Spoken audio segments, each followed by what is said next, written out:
Bonjour à tous et bienvenue sur Humain Mode d'Emploi. Je suis Laetitia Girard et ensemble, nous allons plonger dans le monde fascinant de l'être humain pour comprendre un peu mieux son fonctionnement. À travers ces épisodes, nous allons parler de santé, du corps, de l'esprit et des relations sociales pour vous aider à mieux vous connaître et à mieux comprendre les autres.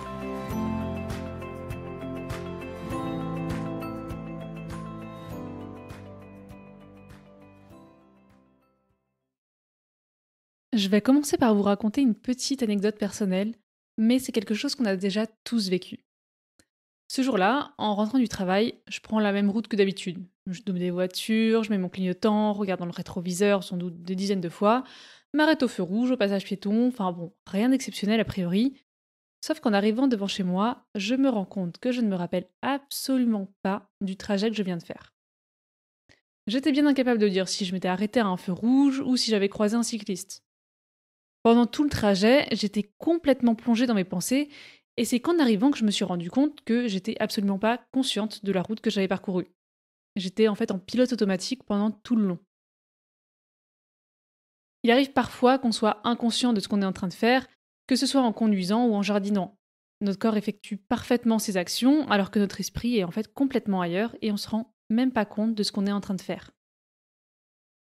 Mais alors, qu'est-ce qui explique que notre corps agisse sans qu'on le contrôle consciemment ? Notre organisme répond parfaitement à la loi du moindre effort. Son objectif, c'est vraiment d'économiser le plus d'énergie possible et de minimiser les efforts produits. Pour les actions répétitives, la solution la plus efficace qu'il ait trouvée, c'est de les automatiser. Et qu'est-ce qu'il y a de plus automatique qu'une habitude ? Les habitudes nous permettent de dépenser moins d'énergie, mais elles nous permettent aussi de gagner du temps et de faire plusieurs choses en même temps. Des choses qui nous paraissent aujourd'hui d'une facilité enfantine, comme faire du lèche-vitrine, préparer un bon repas en écoutant un podcast ou discuter tout en tricotant, nous auraient été en fait impossibles à faire quand on a appris à marcher, à cuisiner ou à tricoter pour la première fois. C'est à force de répétition que notre cerveau assimile que des actions sont utiles et nécessaires, donc qu'elles valent le coup d'être automatisées. Et peu importe la nature de nos habitudes, qu'elles soient bonnes ou mauvaises, si elles sont répétées, elles seront automatisées. C'est en comprenant ça qu'on peut comprendre que les habitudes nous donnent le pouvoir de choisir qui on veut être et comment sera notre vie. Alors c'est pas que la chance, l'imprévu ou l'incertitude n'aient aucun rôle, bien sûr qu'il y a des choses qu'on ne peut pas contrôler, mais est-ce que au final c'est utile de se focaliser sur des choses qu'on ne peut de toute manière pas maîtriser ? Est-ce que ça apporte pas plus de frustration et d'aigreur que de se concentrer sur ce sur quoi on peut agir ? Et ce sur quoi on peut agir, ce sont nos actions et les habitudes qu'on met en place. C'est en choisissant nos habitudes pour atteindre nos objectifs qu'on peut radicalement changer notre vie. Parce que même si certaines personnes ont des prédispositions ou des facilités dans certains domaines, sans entraînement, sans répétition et sans bonnes habitudes, ils ne pourront jamais réussir à la hauteur du potentiel qu'ils possèdent. Pensez à un tennisman. Il a beau avoir de super capacités au départ, s'il ne s'entraîne pas, il n'atteindra jamais de niveau de compétition élevé. L'une des personnes qui savait très bien ça s'appelle Dave Braceford. Dave fut embauché dans l'équipe de cyclisme de Grande-Bretagne comme directeur de performance à une époque où les résultats étaient, on peut le dire, catastrophiques. En 100 ans, l'équipe n'avait réussi à remporter qu'une seule médaille d'or aux Jeux Olympiques et aucune au Tour de France. Le résultat était même tellement mauvais que certains fabricants refusaient de leur vendre des vélos de peur que leur vente ne s'effondre si les autres équipes la prenaient. Dave croyait que la meilleure stratégie pour atteindre ses objectifs, c'était celle qu'il appelait l'agrégation des gains marginaux. C'est une stratégie qui consiste à rechercher une petite marge d'amélioration, aussi infime soit-elle, mais dans tous les aspects du domaine à améliorer. Alors, les entraîneurs de l'équipe ont commencé à décomposer tous les aspects du sport pour trouver comment les améliorer ou les ajuster. Ils ont commencé par se concentrer sur ce qui paraissait être le plus directement lié à la performance, donc le confort des selles, l'adhérence des pneus et la tenue des coureurs. Puis, ils se sont mis à explorer d'autres aspects. Ils ont par exemple appris aux cyclistes à se laver les mains correctement. Pourquoi ? pour éviter les maladies et donc éviter de perdre des jours d'entraînement. Pour chaque coureur, ils ont choisi l'oreiller qui lui permettrait de dormir le mieux pour optimiser son repos et donc gagner un petit peu en performance. Ils ont aussi testé différents gels de massage pour savoir lequel permettrait la récupération la plus rapide et efficace et tout un ensemble d'autres tout petits éléments qui ont permis de faire des micro-améliorations. Ces centaines de micro-améliorations ont conduit l'équipe de cyclistes à améliorer leurs résultats, mais alors de manière spectaculaire. En 2008, 5 ans après que Dave ait mis en place sa stratégie dans l'équipe de cyclisme, les Britanniques ont remporté 60% des médailles olympiques. Dans les années qui ont suivi, ils ont établi 9 records olympiques, 7 records du monde et ont remporté 3 fois le Tour de France.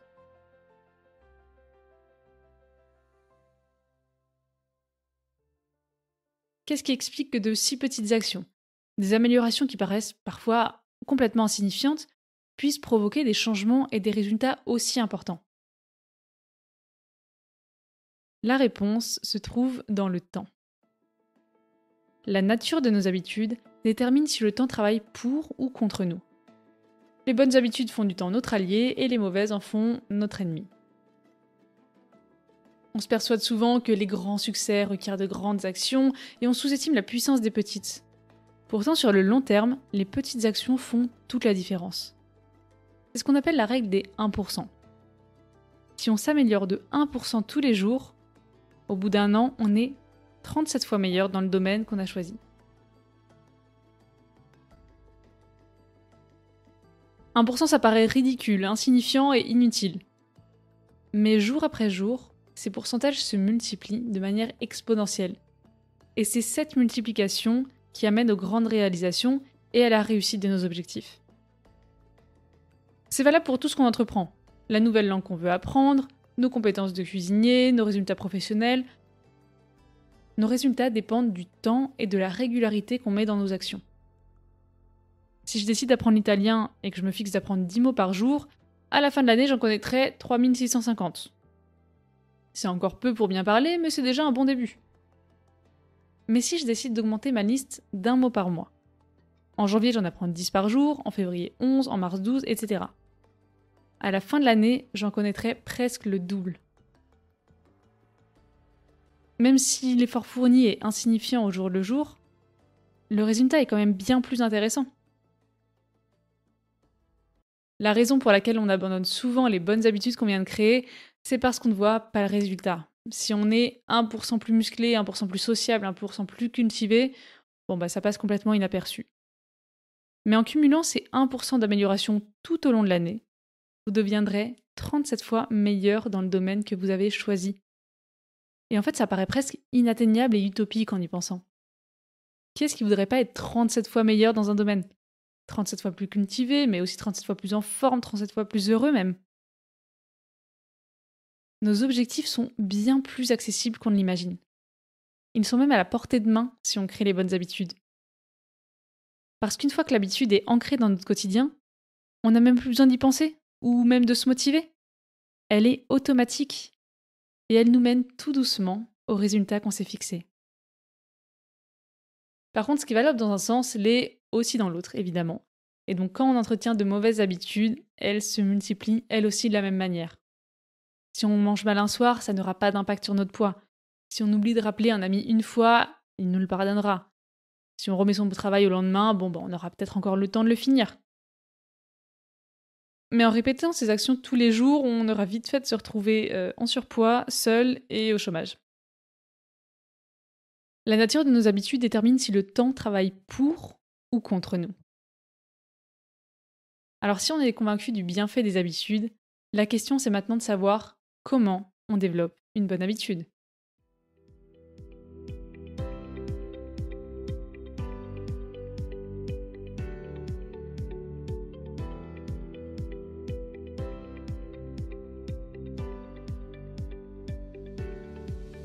Une habitude se forme en 4 étapes simples.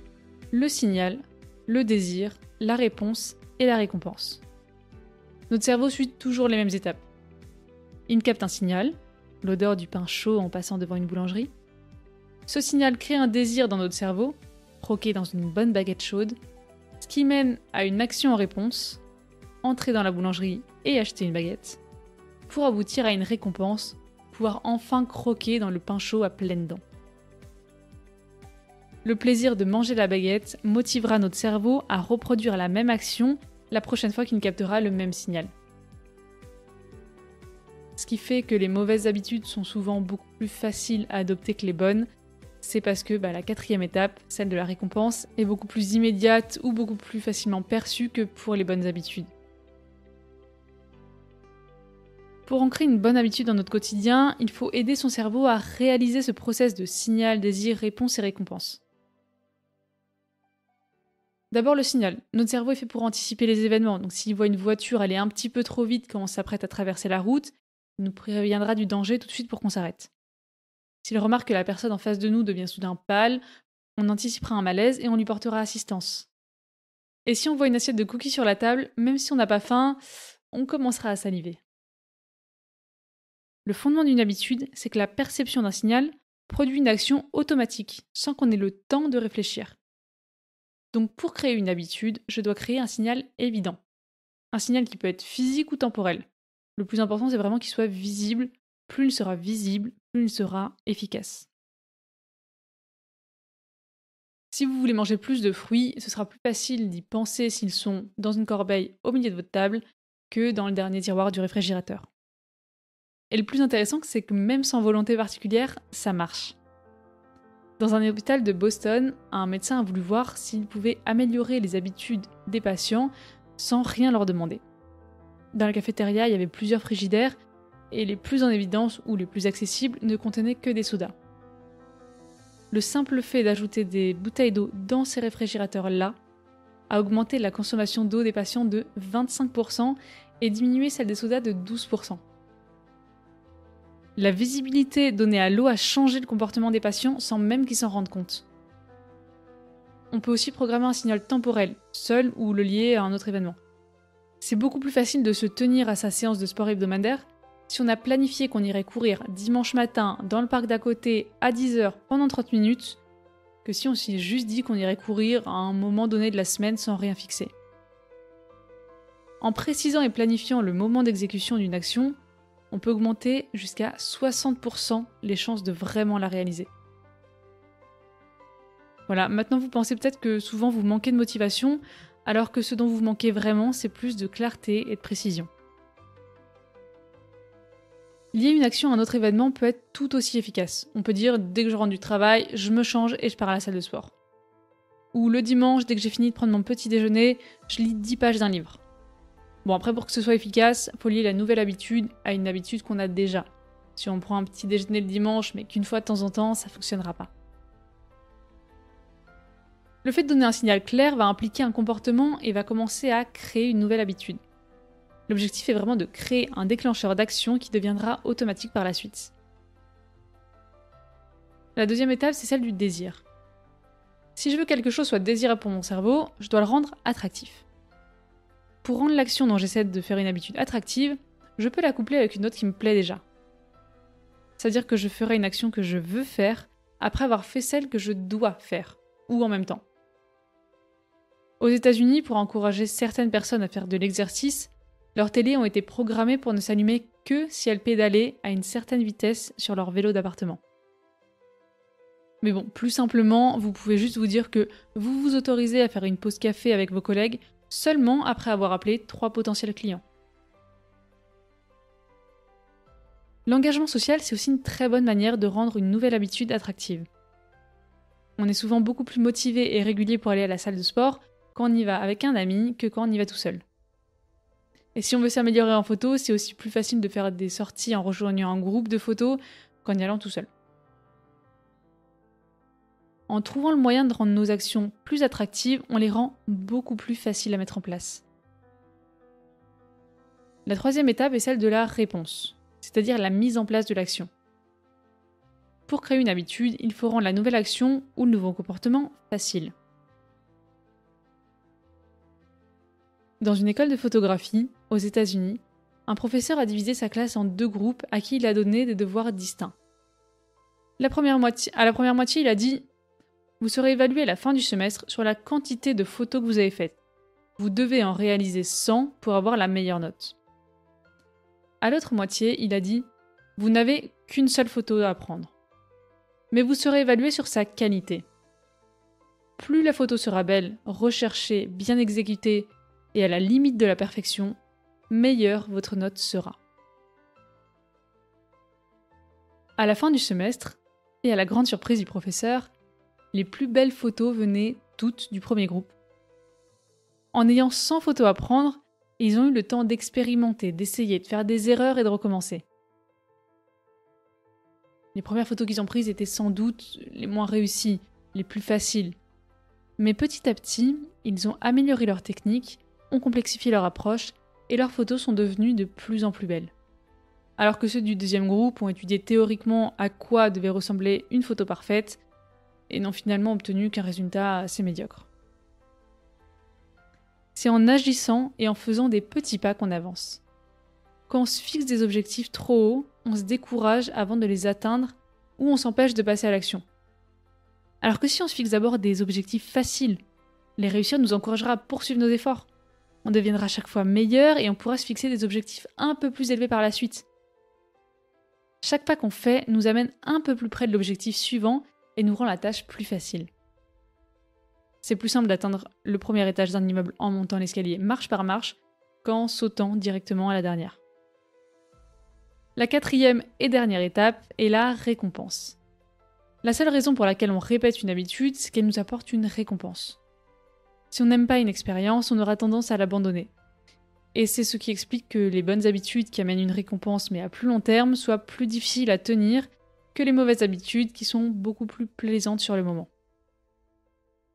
Si les 3 premières étapes permettent d'augmenter les chances qu'une action soit réalisée une fois, la 4e étape, elle, permet d'augmenter les chances qu'elle soit répétée la prochaine fois et les fois suivantes.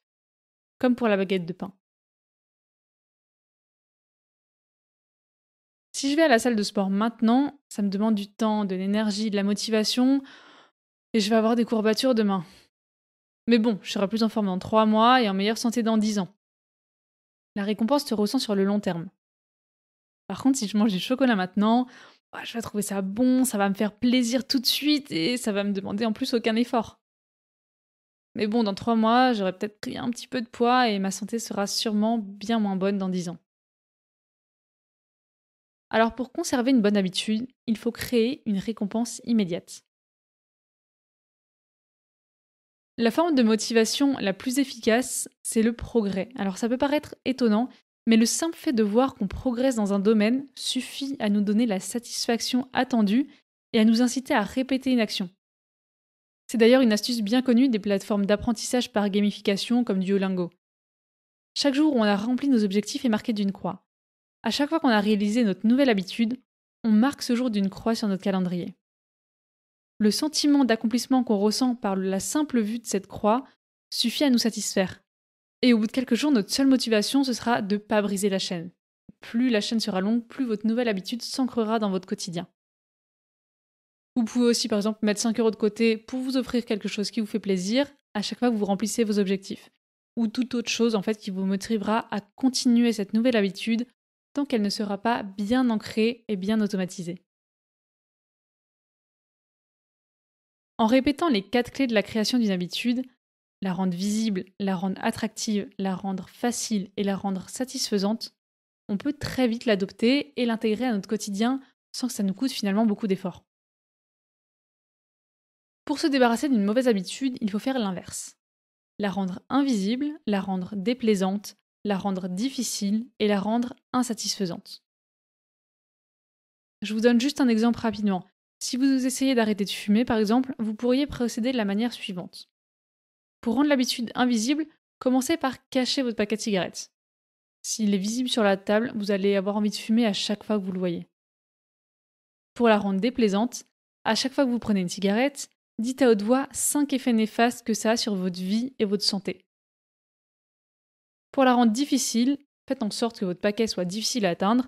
Mettez-le dans une boîte en haut d'une étagère à laquelle vous ne pouvez accéder qu'en montant sur une chaise, par exemple, ou dans la pièce de votre maison la plus éloignée de l'endroit dans lequel vous fumez habituellement. Ça vous demandera un effort supplémentaire pour attraper une cigarette.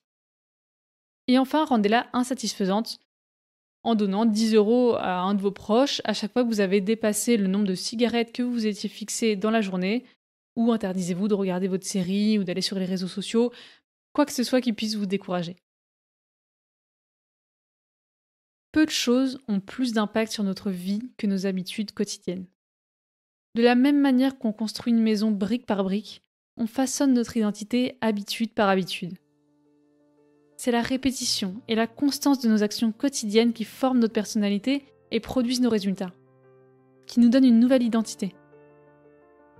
On n'apprend plus seulement à jouer d'un instrument de musique, on est devenu un musicien.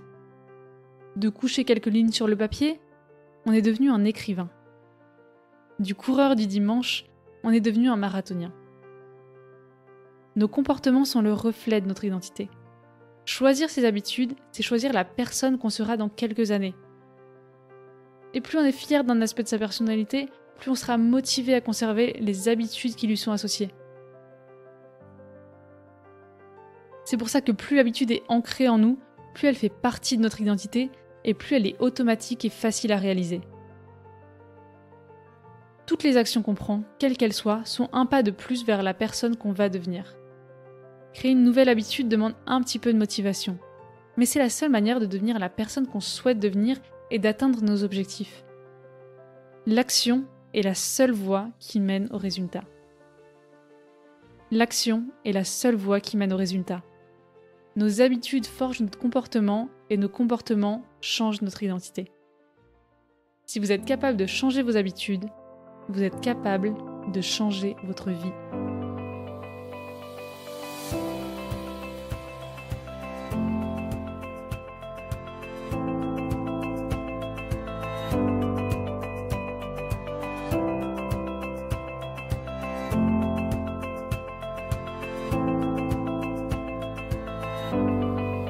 Merci de m'avoir écouté, j'espère que cet épisode vous a plu. En tout cas, si c'est le cas, n'hésitez pas à le partager avec vos amis. Si vous avez des questions ou que vous voulez me proposer de nouveaux sujets, n'hésitez pas à me contacter sur Instagram et je me ferai un plaisir de vous répondre. Alors je vous dis à très vite pour un nouvel épisode.